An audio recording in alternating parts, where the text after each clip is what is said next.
Hey Solkanauts, Coach Jeff here. This is part 2 of our kettlebell video series.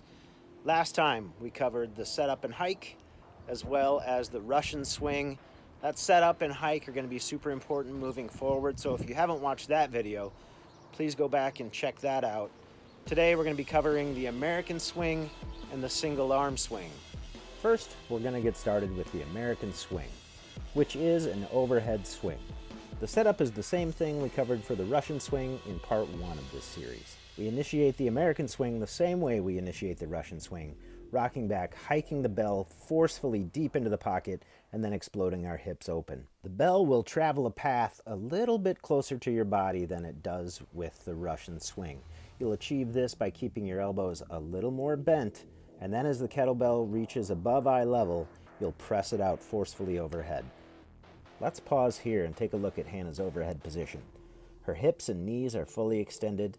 Her rib cage is still tacked down to her pelvis. That means there's no arch in her low back.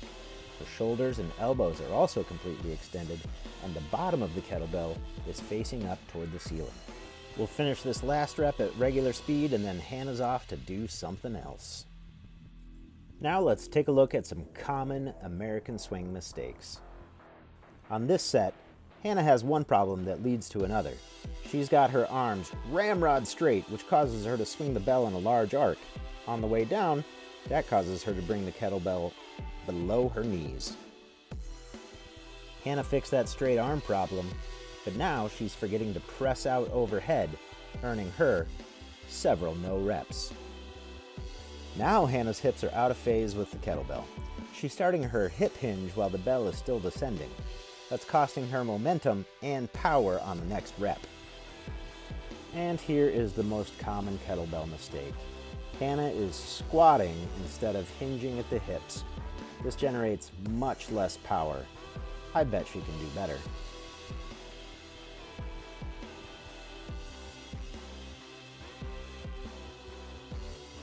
And she did. 6 perfect reps. Nice job, coach. And now, the single arm swing. The setup for the single arm swing is very similar to the American swing and the Russian swing, except that you'll only have one hand on the kettlebell. The same rules apply to the single arm swing as to the other two swings. A hip hinge with a powerful hip opening, a relaxed arm and grip on the kettlebell, but with a few changes. You'll notice Hannah's empty hand is free and out to her side. It's acting as a counterbalance to the work she's doing with the kettlebell. Let's take a closer look at how Hannah is gripping the kettlebell in the setup. Her hand is biased toward the thumb side of the kettlebell, and her thumb is pointed back toward the wall. We'll see a difference at the top of the swing. You can see her hand is rotated almost 180 degrees, so now her thumb is pointed up to the ceiling. She'll repeat that thumb up, thumb down rotation as she swings. Turning your thumb back toward the wall means the kettlebell isn't going to try to rip out of your hands, and you don't have to grip it so hard. In the interest of symmetry, you've got to swing with both arms. But if you want to save time and look super cool doing it, then you've got to learn how to juggle that kettlebell. Learning to switch hands on a single arm swing is a nice intro to kettlebell juggling. At the top of the swing, when the bell is weightless, bring your empty hand on top of the fingers of the hand holding the bell, and the switch is just that easy. Still, you might want to bring your kettlebell outside on the grass to practice this one. Learning to single arm swing well will pay dividends when it comes time to snatch and clean the kettlebell. All right, that is the American swing and the single arm swing. Get busy with those. I'll catch you back here in part 3 for the Turkish get-up.